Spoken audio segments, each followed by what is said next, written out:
Ang Jurassic World Rebirth ang astig na Tagalog movie recap natin ngayong araw mga Juan. Ito ay isang adventure action sci-fi film na na-release ngayong buwan at siguradong ika-e-enjoy niyong lahat panoorin. Remember, don't fire until it's within 10 meters!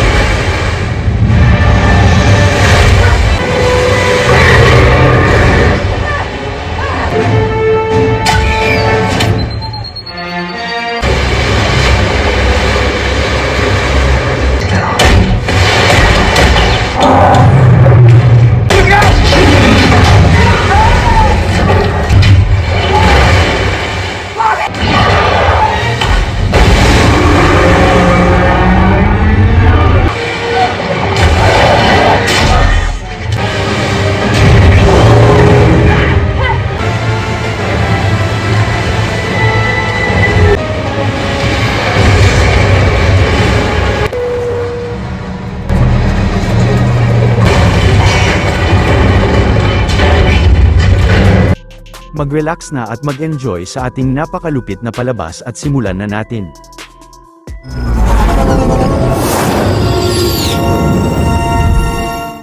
Labing-pitong taon na ang nakakalipas, nasa gitna ng kagubatan ng St. Hubert Island ang Indian Research and Development Facility na lumilikha ng mga hybrid dinosaur na may mga pinaghalong mga DNA ng iba't ibang uri ng mga dinosaur.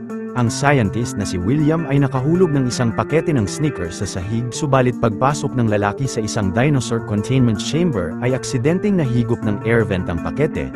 Dahil rito ay nagmalfunction ang system ng pasilidad kaya't kusa itong nagreboot at dahil nakatakas ang dinosaur sa chamber ay nagmadaling lumabas roon ang mga scientist ngunit si William ay biglang nasaraduhan ng pinto. Si De Santo naman ay labis na natakot na makita sa loob ang Distortus Rex o ang D-Rex at hindi niya matulungan ang lalaki na makalabas ng chamber hanggang sa nilamon na ito ng dambuhalang hybrid dinosaur. Sa kasalukuyang panahon ay dahil sa mga makabagong klima at mga karamdaman ay unti-unting nauubos ang mga lahi ng dinosaur at ang publiko ay bumagsak ang interes sa mga ito. Karamihan sa mga nakasurvive na dinosaur ay nasa palibot ng Ecuador dahil sa mainit na klima ng lugar ngunit mahigpit na pinagbabawal ang pagbisita rito ng mga tao. Sa sunod na eksena ang pharmaceutical representative na si Martin Krebs ay na-stuck sa traffic nang dahil sa naghihingalong Apatosaurus sa gitna ng kalsada ng New York. Pero laking gulat ni Martin na makitang biglang sumakay sa kotse niya ang plano niyang i-recruit na mercenary na si Zora Bennett na dating isang military covert operative expert. Pinaliwanag naman ng lalaki kay Zora na ang kumpanya nila na ang Parker Genex ay lumilikha ng maraming gamot at ang misyon nila ay may kinalaman sa mga dinosaur sa Ecuador. Ngunit nasabi ni Zora na mapanganib at iligal ang pagpunta sa Ecuador at agad na tumanggi siya kay Martin pero ang lalaki ay sinabi sa kanya na babayaran nila siya ng 10 milyon para sa misyon na ito. Dagdag pa ni Martin na sa sobrang laki ng perang yon ay hindi na kailangan ni Zora na magtrabaho bilang mercenary upang ibuwis ang buhay at sumang-ayon na sa kanya ang babae. Pagkatapos ay pumunta sila sa kalapit na Dinosaur Museum upang makaharap ang health advisor ng Parker Genex na si Dr. Henry Loomis na isang paleontologist. Ayon kay Henry ay planong lumikha ng Parker Genex ng lunas sa maraming uri ng sakit sa puso gamit ang mga dugo ng tatlo sa pinakamalalaking mga dinosaur at ito ay ang Quetzalcoatlus ng himpapawid, ang Titanosaurus ng kalupaan, at ang Mosasaurus ng karagatan. Nasabi ni Martin na kapag nakuha nila ang dugo ng tatlong dinosaur ng buhay ay makakalikha ang Parker Genex ng pinakamatagumpay na medisina ng siglo at kikita ang kumpanya ng trilyon. Pagkatapos ay sinabihan ni Martin si Dr. Loomis na sasama siya sa misyon nila pero dahil yun na ang pagkakataon ng lalaki upang makakita ng mga buhay na dinosaur ng personal ay mabigat ang kalooban na sumang-ayon siya sa kanila. Sa sunod na araw si Ruben Delgado kasama ang mga anak niyang sina Isabela, Teresa at ang boyfriend nitong si Xavier ay tumatawid sa karagatan ng Atlantic upang makapunta sa Cape Town, South Africa. Subalit kalaunan ay nakakita sina Ruben ng mga Spinosaurus sa di kalayuan at biglang inatake ng dambuhalang Mosasaurus ang bangka ng pamilya na agad na kinatagilid nito sa karagatan. Nagmadaling sinabihan ni Ruben si Xavier na kunin sa loob ang radyo at sinamahan ng ama ang mga anak sa ilalim na parte ng bangka. Kalaunan ay paglabas ni Xavier dala ang radyo ay agad na bumalik siya sa ibabaw subalit kamuntikan ng malamon ng higanteng dinosaur ang lalaki. Maliit na pabor lang mga Juan, kung mahilig kayo sa mga ganitong Tagalog recap ay huwag niyong kalimutan na mag-subscribe sa channel natin dahil marami pa tayong upload na mga exciting na recap katulad nito. Sa kasalukuyan na yon ay pumunta ang tatlo sa Paramaribo, Suriname upang makipagkita sa kaibigan ni Zora na si Duncan Kincaid dahil plano nilang gamitin ang barko nito upang makarating sa Ecuador. Pagkatapos ay pumunta rin roon ang isa pang kaibigang mercenary ni Zora na si Bobby Atwater na sasama rin sa misyon nila. Hindi nagtagal kasama ang mga crew ni Duncan sa barko na sina Leclerc at Nina ay nagsimula na silang bumiyahe papuntang Ecuador upang hanapin roon ang Mosasaurus. Sinabi naman ni Martin kina Zora na matapos nilang makakuha ng blood sample ng Mosasaurus ay tutungo sila sa St. Hubert Island kung nasaan ang abandonadong pasilidad ng Indian. Pagkatapos ay pinaliwanag sa lahat ni Dr. Loomis na gagamitin nila ang dart na yon upang makakuha ng dugo sa mga dinosaur na kusang mag-e-eject pabalik sa kanila. Kinaumagahan ay nakatanggap sina Duncan ng distress signal sa radyo at sinabi niya kina Zora na ang lokasyon ng signal ay 18 milya mula sa kabilang direksyon ng pupuntahan nilang lugar. Pero kahit pa sinabi ni Martin na pupunta muna sila sa lokasyon ng Mosasaurus ay tumanggi sa kanya si Duncan dahil barko niya ang sinasakyan nila. Maya-maya ay nakita ni Duncan sina Ruben mula sa tumaob na bangka ng mga ito at agad na sinakay nila sila sa barko. Napagdesisyon na naman ng grupo na hanapin muna ang Mosasaurus bago nila dalhin sa pinakamalapit na bayan ng pamilya. Subalit kalaunan ay nalaman nilang papunta sa lokasyon nila ang Mosasaurus at biglang binangga ng dinosaur ang barko ni Duncan. Pero habang minamaneho ni Duncan ang barko upang sundan ang Mosasaurus ay nagtungo si Zora sa harap at si Henry ay nagkabit ng mga strap sa babae. Ngunit dahil sa mabilis na paggalaw ng dambuhalang nilalang ay nagmintis si Zora na patamaan ito ng dart at biglang sinubukan siyang ihulog ng dinosaur mula sa barko upang malamon siya nito. Ilang saglit ay nagawa ng matamaan ni Zora ang Mosasaurus ng dart at pag-release nito ng vial na naglalaman ng dugo ng dinosaur ay nagmadaling kinuha ito ni Dr. Loomis. Labis na kinatuwa ni Martin ang pagkuha nila ng dugo ng Mosasaurus at nilagay nila ito sa case. Subalit hindi nagtagal ay mabilis na sinugod sila ng mga Spinosaurus at ayon kay Henry ay tinutulungan ng mga ito ang Mosasaurus na tumugis ng mga makakain. Si Isabella naman na kamuntikan ng mahulog ay nagmadaling niligtas ni Ruben bago siya makuha ng isang Spinosaurus. Agad na pinagbabaril ni Bobby ng pangparalisa ang mga Spinosaurus ngunit mabilis na nilamon ng lalaki ng isa sa mga ito at umatake uli ang Mosasaurus sa barko ni Duncan. Pagkatapos ay sinabihan ni Ruben si Teresa na gamitin ang radyo ng barko upang magpadala ng distress signal habang si Duncan ay minaneho ang barko papunta sa pinakamalapit na pangpang upang hindi sila mahabol ng Mosasaurus. Pero dahil nasa iligal na lokasyon sila ay nagmadaling pinigilan ni Martin si Teresa at nang biglang napunta ang dalaga sa gilid ng barko ay hinayaan niya siyang mahulog sa dagat. Si Xavier naman ay mabilis na pinuntahan si Teresa at dahil babangga sa isla ang barko ay tumalo na rin roon sina Ruben. Ilang saglit ay malakas na binangga ng Mosasaurus ang barko ni Duncan sa gilid ng kalapit na isla at sina Zora ay nagmadaling tumalon sa dagat bago mag-crash ang sasakyan sa mabatong pangpang ng isla. Pagkatapos ay hinila ni Zora ang mga kagamitan nila mula sa dagat, subalit kalaunan si Nina ay biglang inatake at dinala ng isang Spinosaurus papuntang karagatan.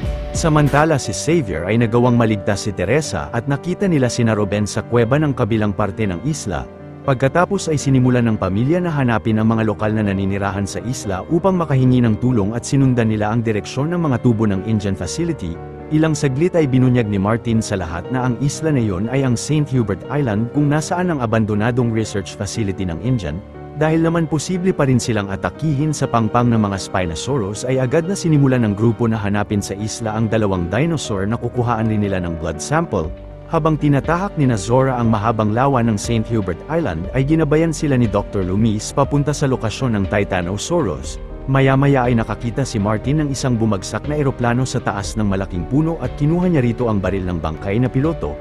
Sa kasalukuyan na iyon ay nakakita sa daan si Isabella ng isang batang Aquilops dinosaur ngunit agad na tinaboy ito ni Teresa. Pagsapit ng gabi ay natulog ang tatlo sa isang puno habang nagbabantay si Xavier pero si Isabella ay pinakain ng maliit na dinosaur ng mga chocolate na dala niya at natulog ito kasama nila.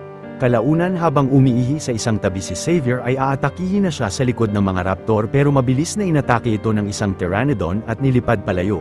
Kinaumagahan ay habang patuloy na hinahanap ni Ruben ang mga lokal ng isla ay sinama ni Isabella ang maliit na dinosaur na pinangalanan niyang Dolores. Samantala ang grupo ay narating ang sentrong kapatagan ng isla at nakita nila sa buong paligid ang napakaraming maaamong herbivore Titanosaurus na kinamangha nilang lahat. Ilang saglit gamit ang dart ni Zora ay napakadali nilang nakakuha ng blood sample mula sa dambuhalang Titanosaurus. Agad naman na sinimulan ni Zora na magtungo sa pinakamalapit na bundok upang doon hanapin ang Quetzalcoatlus. Sa sunod na eksena ay nang nakakita ang pamilya ng isang ilog sa di kalayuan ay mag-isang nilapitan ito ni Teresa upang tingnan ang wasak na barko sa kabilang parte ng ilog. Subalit doon pala natutulog ang isang Tyrannosaurus Rex o ang T-Rex at si Teresa ay nagmadaling pinasok ang wasak na barko at nakakuha siya roon ng inflatable raft. Habang labis na nangangamba sina Ruben ay dahan-dahan na hinila ni Teresa ang raft ngunit nang binuksan niya ito ay biglang nagising na ang T-Rex. Nagmadaling sinagwa ng babae ang inflatable raft at pinasakay niya sina Ruben rito. Subalit sa patuloy na pagsagwa ng pamilya ay lumangoy sa ilalim ng ilog ang T-Rex at agad na pumunta ito sa harap ni Ruben upang itaob ang raft nila. Bumalik naman ng pangpang ang T-Rex at tinangkang lamunin si Ruben ng higanteng dinosaur mula sa ilog pero hindi nagtagal ay nagawa nilang makapunta sa likod ng malaking bato. Subalit si Isabela na naiwan sa ilalim ng raft ay agad na inatake rin ng Tyrannosaurus Rex pero nagawang makalangoy ng bata papunta kina Ruben bago siya malamon ng dambuhalang T-Rex. Pag-alis ng dinosaur sa lugar ay naanod papunta sa pamilya ang raft at ginamit uli nila ito upang hanapin ang mga lokal ng isla. Sa kasalukuyan na yon ay sinimulan na ni Zora na bumaba papunta sa gitna ng bundok kung nasaan ang pugad ng Quetzalcoatlus. Pagdating roon ay agad na kumuha si Dr. Loomis ng sample mula sa itlog ng Quetzalcoatlus. Pero minungkahi niya kay Zora na hindi ibigay ang mga sample sa Parker Genetics at ipamahagi ito sa publiko upang mapakinabangan ng lahat ang medisina sa napakamurang halaga. Ngunit biglang bumalik na ang Quetzalcoatlus sa pugad at si Henry ay nahulog ang vial ng sample. Pero si Leclerc ay binato ang Quetzalcoatlus upang siya ang atakihin ng dinosaur at sina Duncan ay nagmadaling hinila ang lalaki pataas ng bundok. Subalit nahila rin ni Duncan ang tali ni Dr. Loomis na kinahulog niya at ng sample mula sa pugad. Ilang saglit ay nalamon si Leclerc ng Quetzalcoatlus pero si Duncan ay nakakita ng lagusan sa bundok at tinahak niya ito kasama si Martin bago sila maatake ng higanteng dinosaur. Samantala habang hawak ni Zora ang tali ni Henry ay sinubukan niyang kunin ang vial ng sample ngunit bigla itong tumalsik at naputol ang lubid niya. Kalaunan ay nahulog si Henry mula sa bundok at bumagsak siya sa ilog pero kalaunan paglapit sa kanya ni Duncan ay bumagsak rin roon ang sample. Hindi nagtagal ay narating ni Zora ang abandonadong Indian facility kung saan sila pipick-upin ng helicopter ni Martin sa isang helipad. Pero si Zora ay pinilit na hanapin sa lugar ang pamilya ni Ruben bago sila umalis. Sa kasalukuyan na iyon ay nakarating na rin sina Ruben sa pasilidad ng Indian at kalaunan ay nakita sila ni Zora sa daan. Galit na nasabi naman ni Teresa na hinayaan siyang mahulog ni Martin sa barko pero ang lalaki ay nilabas ang baril niya at kinuha ang case ng mga blood sample. Subalit biglang nag-activate ang electricity generator ng buong pasilidad dahil may automatic timer pala ito at nagpuntahan sa lugar ang ilang mutadon.